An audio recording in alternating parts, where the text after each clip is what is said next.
A reading from 1 Samuel 17. Now the Philistines gathered their armies for battle. Saul and the Israelites gathered and encamped in the valley of Elah and formed ranks against the Philistines. The Philistines stood on the mountain on the one side, and Israel stood on the mountain on the other side, with a valley between them. And there came out from the camp of the Philistines a champion named Goliath of Gath, whose height was 6 cubits and a span.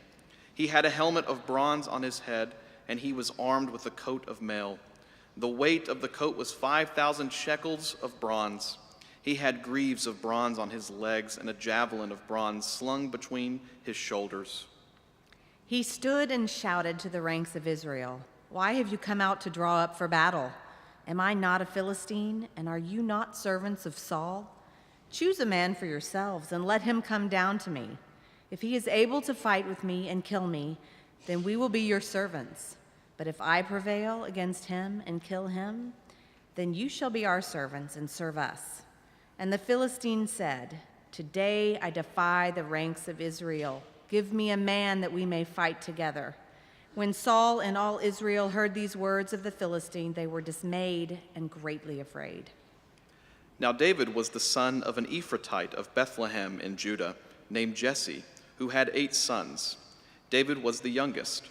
The 3 eldest followed Saul, but David went back and forth from Saul to feed his father's sheep at Bethlehem. For 40 days the Philistine came forward and took his stand morning and evening. Jesse said to his son David, "Take for your brothers an ephah of this parched grain and then 10 loaves, and carry them quickly to the camp to your brothers. Also take these 10 cheeses to the commander of their 1,000. See how your brothers fare, and bring some token from them." Now Saul and they and all the men of Israel were in the valley of Elah, fighting with the Philistines. David rose early in the morning, left the sheep with a keeper, took the provisions, and went as Jesse had commanded him. He came to the encampment as the army was going forth to the battle line, shouting the war cry.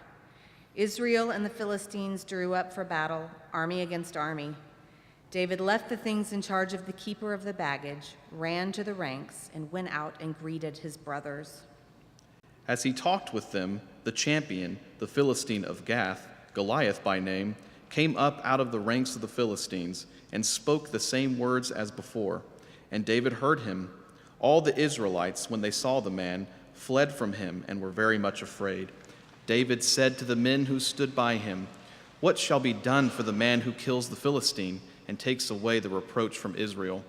For who is this uncircumcised Philistine that he should defy the armies of the living God?"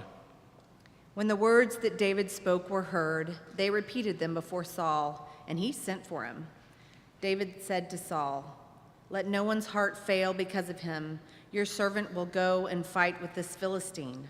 Saul said to David, "You are not able to go against this Philistine to fight with him, for you are just a boy, and he has been a warrior from his youth."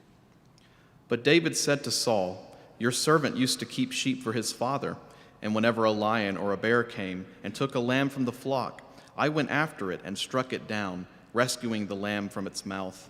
And if it turned against me, I would catch it by the jaw, strike it down, and kill it. Your servant has killed both lions and bears, and this uncircumcised Philistine shall be like one of them, since he has defied the armies of the living God."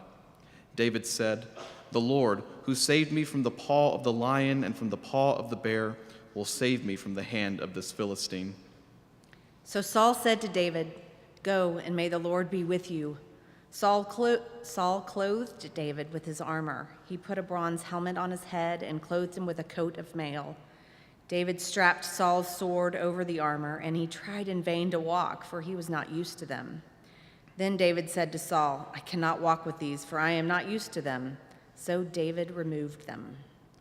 Then he took his staff in his hand and chose 5 smooth stones from the wadi and put them in his shepherd's bag in the pouch. His sling was in his hand, and he drew near to the Philistine. The Philistine came on and drew near to David with his shield bearer in front of him. When the Philistine looked and saw David, he disdained him, for he was only a youth, ruddy and handsome in appearance. The Philistine said to David, "Am I a dog that you come to me with sticks?"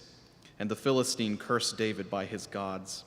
The Philistines said to David, "Come to me, and I will give your flesh to the birds of the air and to the wild animals of the field." But David said to the Philistine, "You come to me with sword and spear and javelin, but I come to you in the name of the Lord of hosts, the God of the armies of Israel, whom you have defied. This very day the Lord will deliver you into my hand, and I will strike you down and cut off your head. And I will give the dead bodies of this Philistine army to this very day to the birds of the air and to the wild animals of the earth, so that all the earth may know that there is a God in Israel, and that all this assembly may know that the God does not save by sword and spear. For the battle is the Lord's, and he will give you into our hand." When the Philistine drew nearer to meet David, David ran quickly toward the battle line to meet the Philistine. David put his hand in his bag, took out a stone, slung it, and struck the Philistine on his forehead. The stone sank into his forehead, and he fell face down on the ground. This is the word of the Lord. Thanks be to God. The David and Goliath story is so well known that it's become shorthand for any underdog's contest against a challenging, powerful opponent. Unfortunately, it's also misused by anyone who wants to say God is on their side against their opponent who is the enemy of God. As we've learned this past week, even people acting as Goliath can use the Bible to justify their actions. During the Civil War, in the Lincoln-Douglas debates, President Abraham Lincoln was asked if he thought God was on his side. His reply is always equipped to quote, "Sir, my concern is not whether God is on our side. My greatest concern is to be on God's side, for God is always right." Today, we need to work through the David and Goliath story carefully enough to make sure we are on God's side. See, there are giants still in the land, spewing hate, demeaning dignity, threatening freedom, and these giants need slaying. But how to slay them is as important as they're being slayed. David is depicted here as a young boy. He is dispatched to the front lines of Israel's army to bring lamb sandwiches or some such to his brother. More than likely, his father Jesse just wants to know that his sons are alive and well. David is the 8th son. The number 8 may be more than literally significant here. It could stand for the Hebrew notion of the 8th day of creation. That is the beginning of the new creation. And in fact, when we get to Jesus, who is called the Son of David, Christians claim he is the fulfillment of the promise of God to head an everlasting kingdom in the name of David. So David is important not only in his time, but in our time too. And it's not just that he won a battle with Goliath, it's how he won the battle that tips us off to something enduring for anyone who wants to claim they are on God's side. There are certain moral marks to note as we try to understand this epic tale.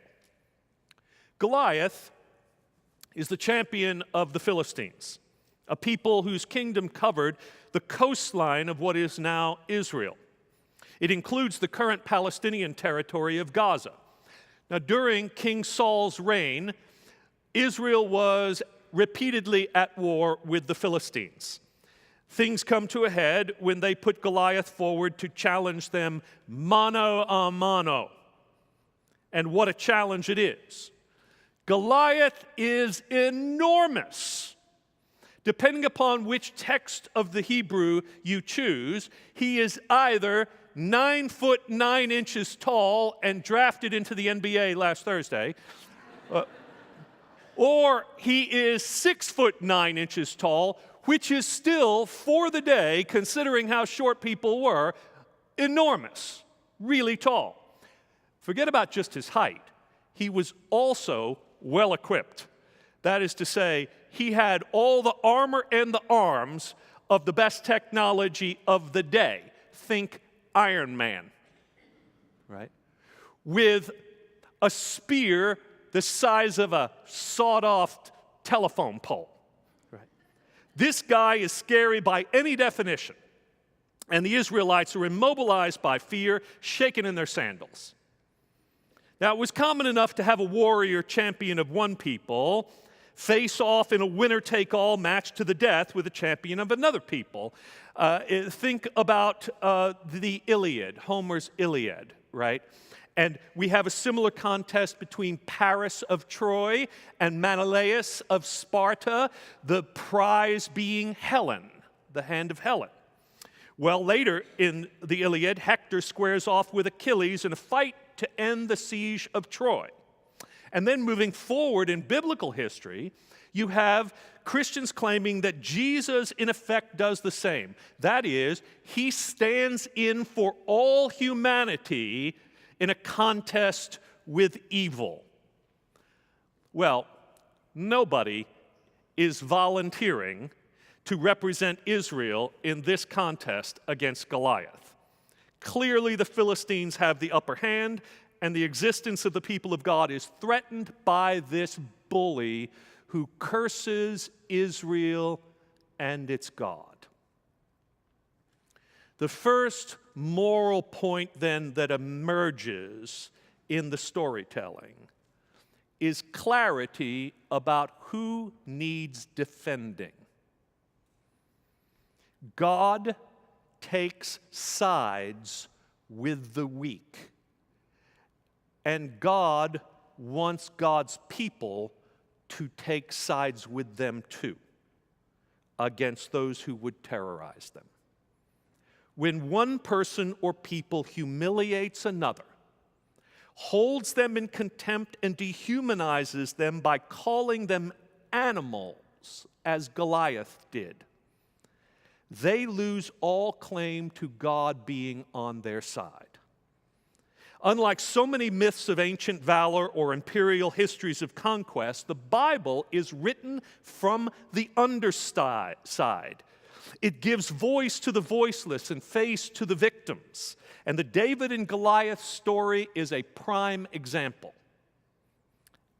And yet, this is all the more reason for us to be careful, because we are, all of us, sometimes David and sometimes Goliath. We can't just pretend to always be David. Take the current situation in the Holy Land. Both Palestinians and Israelis like to cast themselves as David, with their opposite being Goliath. Palestinians see their homeland threatened by a nation with the military support of the United States and all traditional power on their side. And they believe their cause is just. Their intifadas are stone-throwing events of children and youth in the streets, and in their imagination, they are nothing less than David with his 5 smooth stones and a slingshot against a giant. Israel, for its part, counters that it is but a small nation surrounded by Arab hate, everywhere wanting to cease its existence. In fact, to drive it into the sea. They feel threatened by every neighbor, especially Iran and Syria, and their surrogates, the terrorist parties Hezbollah and Hamas. You see how easily we can make ourselves into David. But when we do, we tend to overlook the way we can be Goliath too. Our identification with David can be justification for evil, like Palestinian suicide bombers, for instance, or cruelty, like Israeli occupation and embargoes that choke off hope. We see this on our southern border now, when the most powerful country in the world, which boasts a booming economy with the lowest unemployment rate in recent memory pulls back from trade agreements because we still want more for ourselves at the expense of others, this undermines the progress of peoples in countries like those in Central America whose people are crossing our borders illegally because they are desperate for work and eager to flee violence and corruption that is often rooted in poverty. So when we talk about these migrants as an infestation, we dehumanize them. When we criminalize them so that we can then separate children from their parents as a deterrent to others who might attempt to come, we lose the right to play the David card because we are Goliath. The first thing then is moral clarity. If you want to be David, you have to act with compassion toward those whose lives and hopes are threatened. You can't claim to be David and act like Goliath. Empathy requires that you see and feel the pain of others, identify with it, and then move toward it and get personally involved. David was outraged on behalf of the weaker party, and he was moved to act.